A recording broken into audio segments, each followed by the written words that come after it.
Hi there, my highly valued and esteemed and treasured viewers and listeners, and welcome back to your channel of choice. My name is Dr. Nath Arwa. I am a clinical pharmacist by profession and by training, and I am the founder of Progressive Pharmacotherapy Consultants, the premier virtual clinical pharmacy institute with a difference for capacity building for healthcare sector workers. The Virtual Clinical Pharmacy Institute with a difference, where patient safety, medication therapy management, and optimal clinical outcomes are very crucial and non-negotiable to us. Here, we seek to remain your premier source of crucial tips for high-impact pharmacotherapy services in your line of duty. So I would like to humbly urge you to sit back and spare me part of your very precious time as I share some useful tips with you. So welcome. So welcome to part 40 of our pharmacotherapy MCQ series. Question 1 reads, which of the enemas used in the management of constipation listed below causes nephropathy and hyperphosphatemia? Is it sorbitol enema, sodium phosphate enema, tap water enema, or is it lactulose enema? I'll give you 10 seconds to choose the correct answer from that list of 4 options.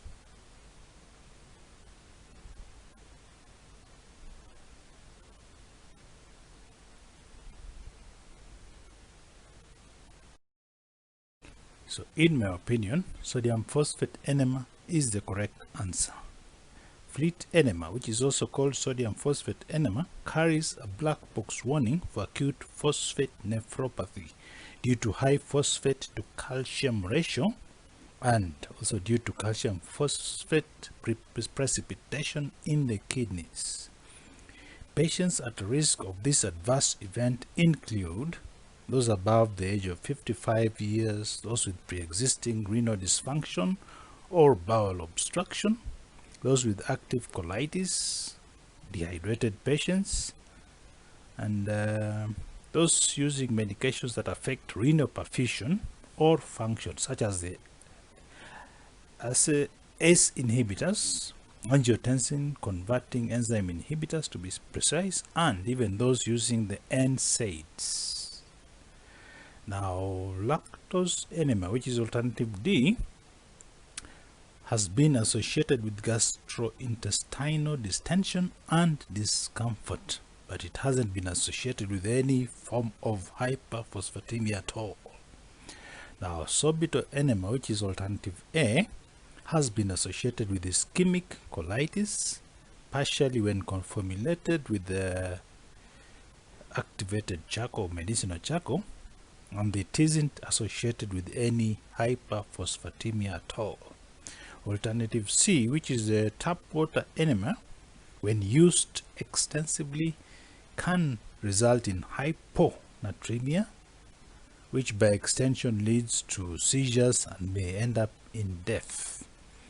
Now, sodium phosphate enema should be used with extreme caution because there is also a chance of causing QT prolongation when it's used extensively. Now, lactulose enema can be given as a retention enema, where large volumes up to around a liter are diluted and administered using rectal balloon catheters, and such solutions are retained for 30 to 60 minutes.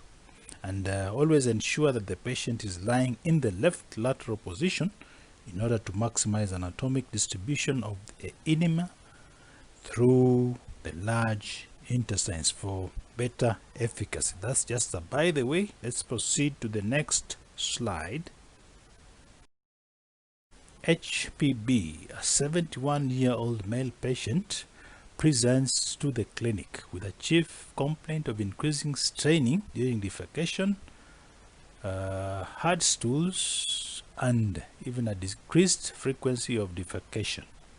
This patient, HPB, receives morphine extended release 30 milligram tablets twice daily orally for the management of chronic pain.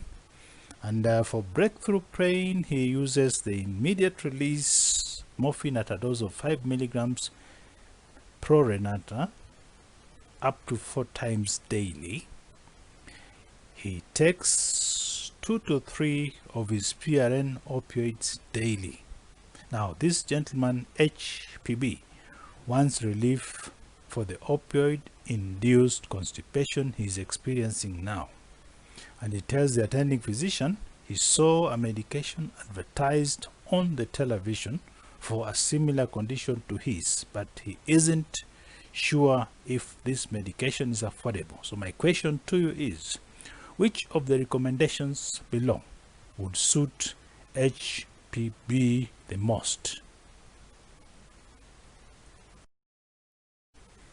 Would it be the fact that he should start Lubiprostone 24 micrograms daily, or should he start polyethylene glycol at a dose of 17 grams orally daily, or should he increase his fluid intake and exercise, or should we initiate nalmefene at a dose of 0.2 milligrams once daily? I'll give you 10 seconds to choose the correct answer.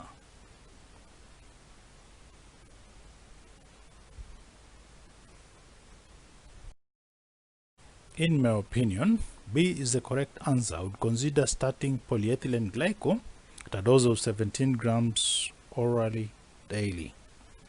Now, laxatives are the first-line treatment for opioid-induced constipation, what we abbreviate as OIC, due to their effectiveness and their low cost. Now, if one of these laxatives isn't effective, a second one may be added in combination with the first before trying the more expensive peripherally acting mu receptor antagonists. Just like to add that scheduled laxative use is preferred over PRN regimens. Now, the specific laxatives that have proven efficacy for OIC include polyethylene glycol, bisacodyl, and sodium picosulfate. They're readily available in our local market. Now, increasing fluid intake and exercise, in my opinion, can improve constipation. However, the first line treatment of OIC is the use of laxatives.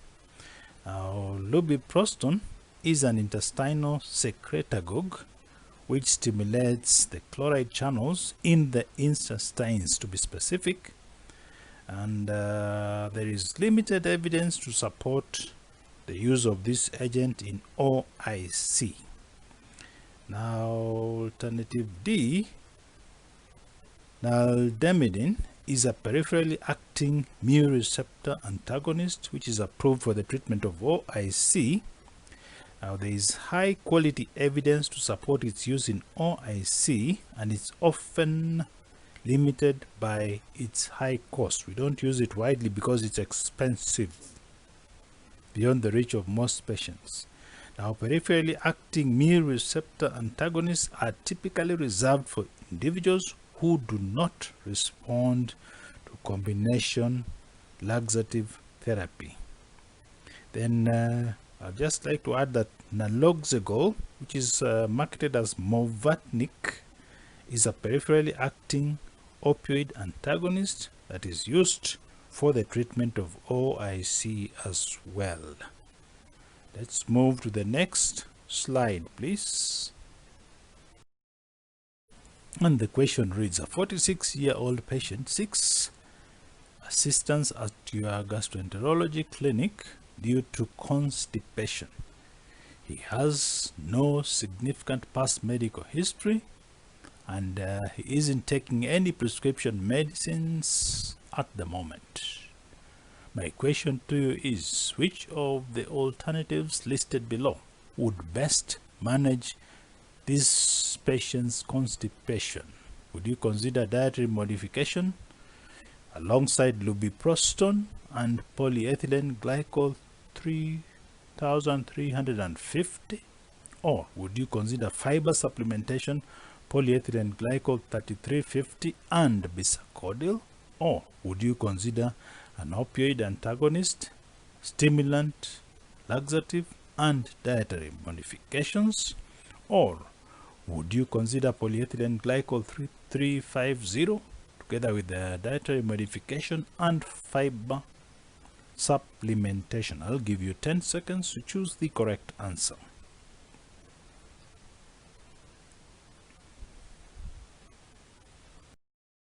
I would settle for B. In the management of constipation, we would begin with dietary modification and fiber supplementation, then proceed to osmotic laxatives such as polyethylene glycol 3350, followed by stimulant laxatives such as bisacodyl, and if no relief is achieved, then we continue to lubiprostone and or an opioid antagonist. Now, peripherally acting opioid antagonists such as methyl naltrexone, which is marketed as Relistar, shouldn't be used first line in the management of constipation. Now, their use should be limited primarily to patients with opioid-induced constipation. I would just like to add that fiber supplementation can improve constipation in patients and should be initiated as first-line therapy alongside dietary modifications. Now, dietary fiber sources can be combined with psyllium fiber supplementation if dietary sources are insufficient. I would just like to underscore that lubiprostone causes a chloride-rich fluid secretion into the intestinal lumen. That's the mode of action, and it is indicated for constipation, predominant IBS, for example, or chronic idiopathic constipation in adults. So let's move to the next slide, please. The question reads, a 74-year-old female patient presents to the gastroenterology clinic at your hospital with a chief complaint of constipation with decreased frequency of defecation and bloating, which makes her pretty uncomfortable. She informs your clinical team of her attempt to increase her fiber intake and that she drinks more water. She seeks recommendations for a laxative she can take daily to make her bowel movements easier. So my question to you is, which of the options listed below would you recommend for this dear lady? Would you propose mineral oil enema? Would you propose propylene glycol to be taken orally? Would you propose oral bisacodyl tablets? Or would you propose a solution of magnesium citrate taken orally? I will give you 10 seconds to choose the correct answer.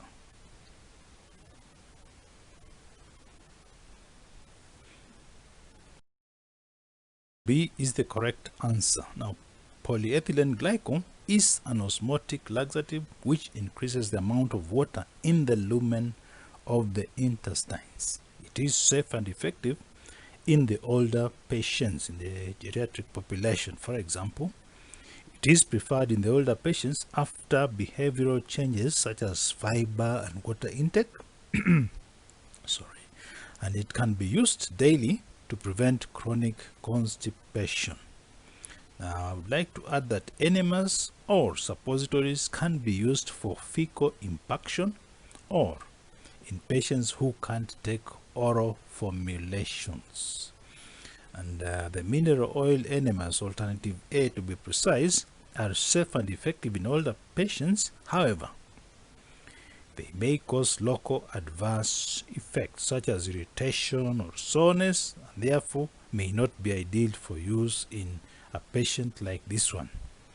Now, alternative D, magnesium citrate, is an oral osmotic laxative with proven effectiveness in the geriatric population.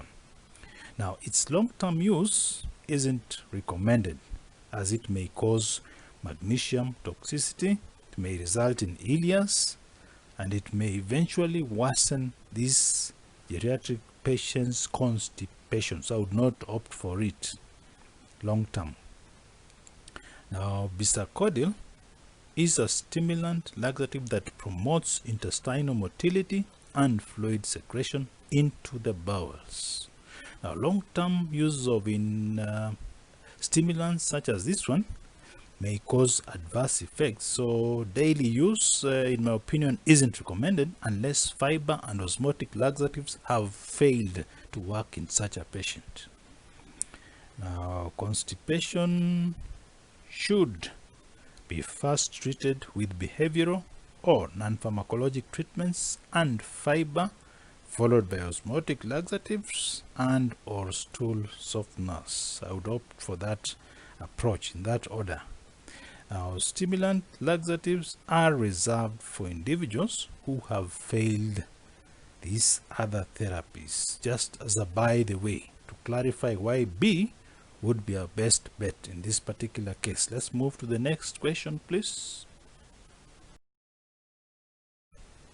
It reads, a 67-year-old patient presents with complaints of constipation. This patient has a past medical history of hypertension and heart failure, and she informs you that she has already attempted dietary modifications without relief. So my question to you is, which of the options listed below would you recommend as her next best form of intervention? Would you propose magnesium hydroxide, polycarbophil, fleet enema, or magnesium citrate? I'll give you 10 seconds to choose the correct answer.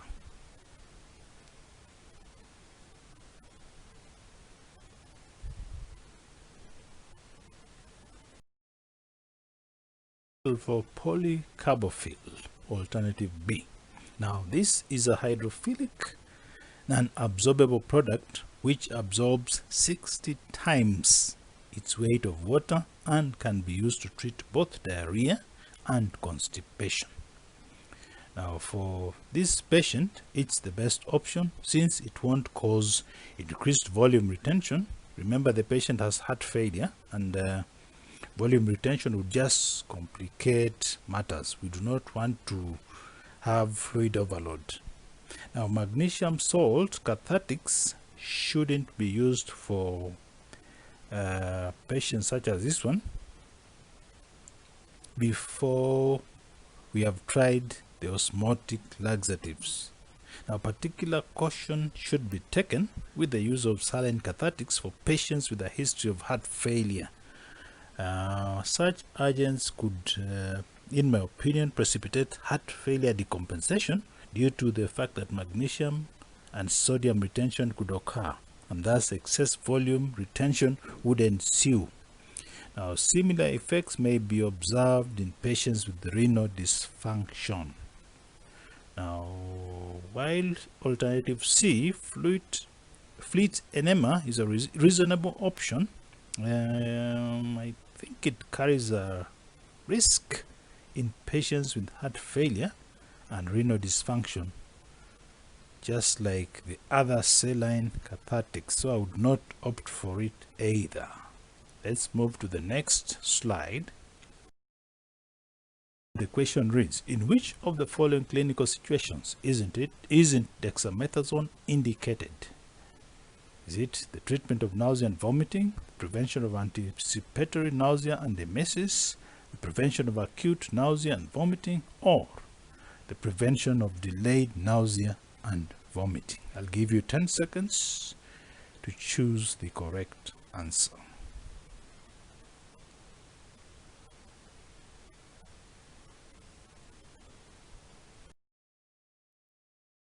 So B it is. Now, dexamethasone is well known to assist in preventing chemotherapy, acute and delayed nausea and vomiting.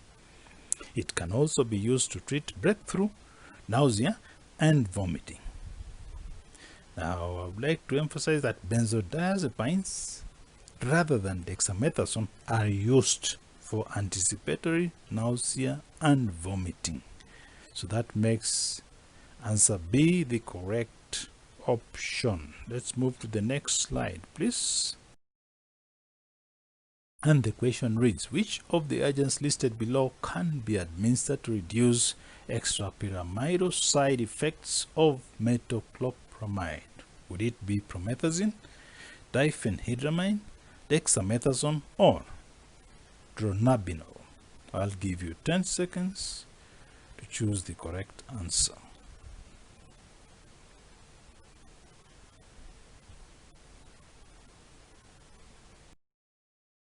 Diphenhydramine it is. Now, metoclopramide antagonizes dopamine, therefore placing patients at risk of developing Parkinsonian symptoms, which are exacerbated along with high levels of acetylcholine. Now, typical extrapyramidal symptoms may include what we call pill rolling, quotes, muscular spasms of the neck, oncologic crisis, and even motor restlessness. Now, treatment includes drug cessation. You would need to cease from taking the drug, the main culprit that is causing that side effect, and even initiation of anticholinergic agents such as diphenhydramine or benzatropine. So let's move to the next slide, please. The question reads, a 76-year-old granny presents to your gastroenterology clinic complaining of nausea. Her current list of medications include Metformin ER, which she takes at a dose of 1,000 milligrams once daily after breakfast, enalapril that she takes at a dose of 5 milligrams orally once a day, and high-intensity statin, atorvastatin, at a dose of 40 milligrams at night. She also takes rivastigmine at a dose of 1.5 milligrams once daily. Now, the gastroenterologist on duty suspects the nausea is caused by rivastigmine. So my question to you is, which of the interventions below would you recommend for the management of this patient's nausea? Would you consider prescribing meclizine at a dose of 25 milligrams every 4 hours when nauseated? Or would you consider 25 milligrams of promethazine, PRN, every 6 hours when nauseated? Or would you consider administering ondansetron at a dose of 4 milligrams when necessary, thrice daily? Or would you settle for metoclopramide at a dose of 5 milligrams 4 times daily? I'll give you 10 seconds to choose the correct answer.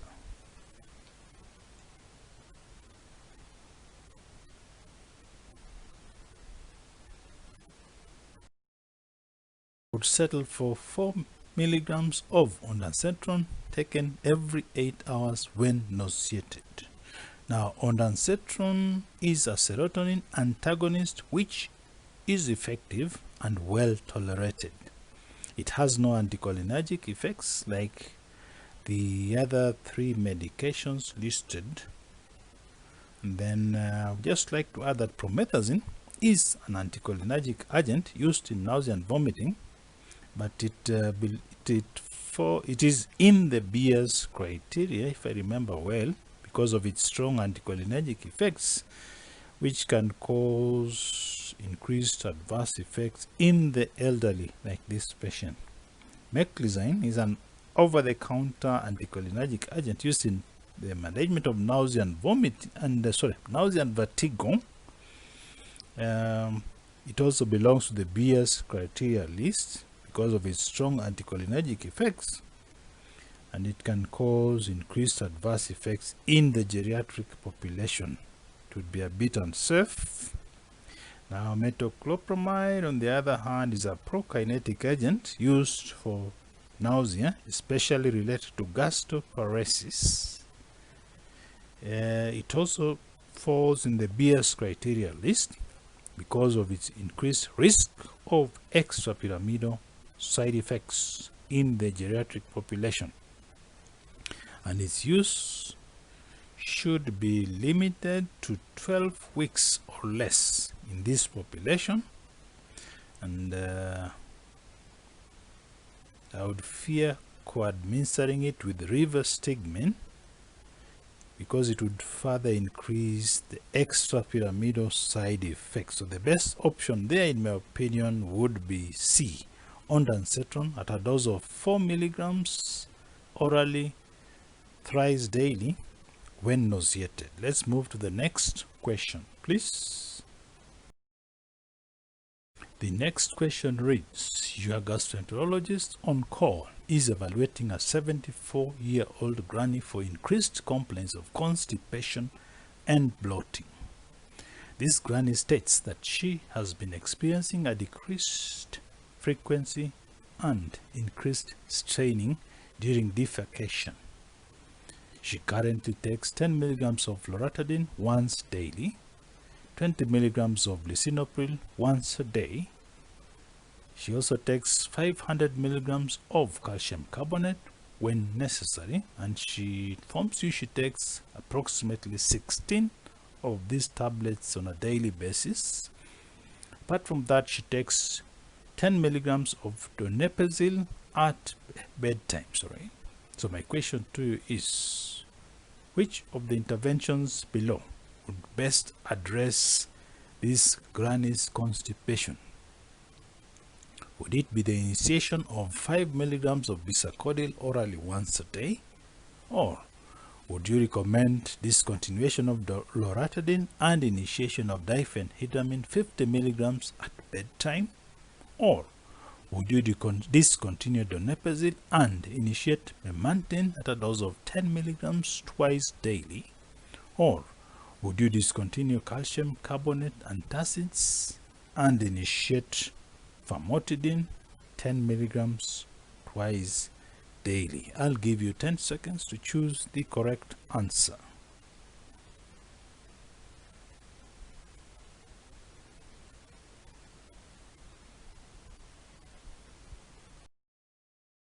So I would opt to discontinue the calcium carbonate TAMs and initiate famotidine at a dose of 10 milligrams twice daily. Now we know that calcium carbonate antacids are commonly associated with constipation. Now this lady is taking the maximum recommended amount of calcium carbonate antacids in a day. In my opinion, a longer acting H2 receptor antagonist will reduce the need for calcium carbonate antacids, which can, by extension, improve her constipation by reducing the need for calcium carbonate.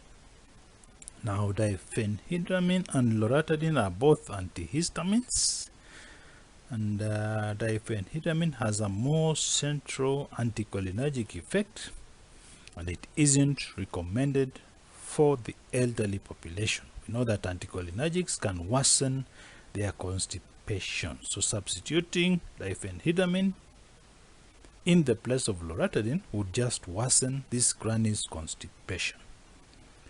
Donepezil is an anticholinergic agent, and it is associated with diarrhea, not constipation. Now, memantadine may cause diarrhea or constipation depending on the dose. And bisacodyl is a stimulant laxative. Now, this patient's constipation is likely secondary to her use of calcium carbonate antacids. Now, in secondary constipation, the first step in the treatment, in my opinion, is to correct the underlying cause before starting any laxative therapy. So I would discontinue the calcium carbonate TAMs. Just like to also emphasize that common medications associated with the constipation include calcium antacids iron supplements, and even opioids. All those three can be culprits. Now, calcium channel blockers can also contribute to significant constipations, especially in the geriatric population. So I would be reluctant to say use a calcium channel blocker to this patient who is already experiencing constipation when using the maximum daily dose of calcium carbonate terms. Let's move to the next slide, please. A 70-year-old patient presents with complaints of increased nausea. This patient currently takes Metformin ER at a dose of 1,000 milligrams once daily, enalapril at a dose of 5 milligrams once a day, atorvastatin at a dose of 40 milligrams at bedtime, rivastigmine at a dose of 1.5 milligrams once daily. So my question to you is, which of the strategies listed below is the most likely to help reduce this patient's nausea? Would it be swapping enalapril with ramipril, or changing rivastigmine capsules to patches, or changing Metformin ER to the immediate release formulation, or changing atorvastatin to cholestyramine? I'll give you 10 seconds to choose the correct answer.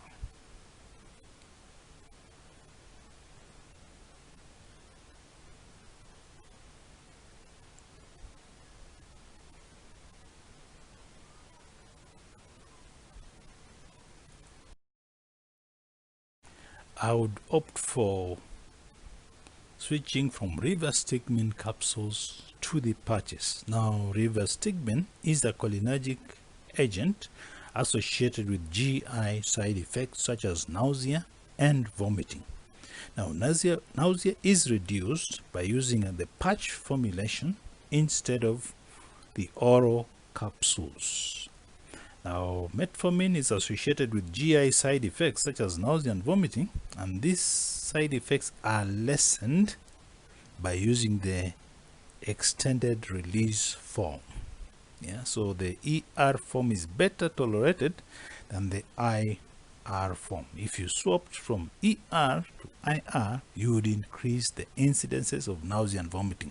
So that makes alternative C wrong. Now, ACE inhibitors such as enalapril and ramipril aren't commonly associated with nausea. So changing from one ACE inhibitor to another would not improve the patient's nausea symptoms at all. Alternative D, atorvastatin is an HMG coenzyme reductase inhibitor, while cholestyramine is a bile acid resin used in the management of hypercholesterolemia. Now, atorvastatin isn't commonly associated with nausea and vomiting, and cholestyramine is associated with GI side effects such as constipation. Now, switching from atorvastatin to cholestyramine wouldn't likely improve this patient's nausea at all, in my opinion. And I would just like to add that donepezil, which is marketed as Aricept, which is an anticholinesterase inhibitor, is least likely to cause GI side effects among agents in that class. So it's superior to galantamine and rivastigmine. So if you are to choose from any of those, I would recommend settling for donepezil, just as a by the way. So let's move to the next slide. So ladies and gentlemen, that brings us to the end of part 40 of our pharmacotherapy MCQ series, bordering on gastroenterology to be specific. If this video helped you in any way, I would like to remind you to give it a thumbs up and to like it and to share it widely with your peers. I would like to appreciate your continued support and partnership, and I promise you that the best is yet to come. I'm thankful that you continue to view and to watch my videos. And if you haven't yet subscribed to my channel, I would like to humbly request you to do so. I look forward to interacting with you in part 41 of our Pharmacotherapy MCQ series. So thank you very much for always being there for me.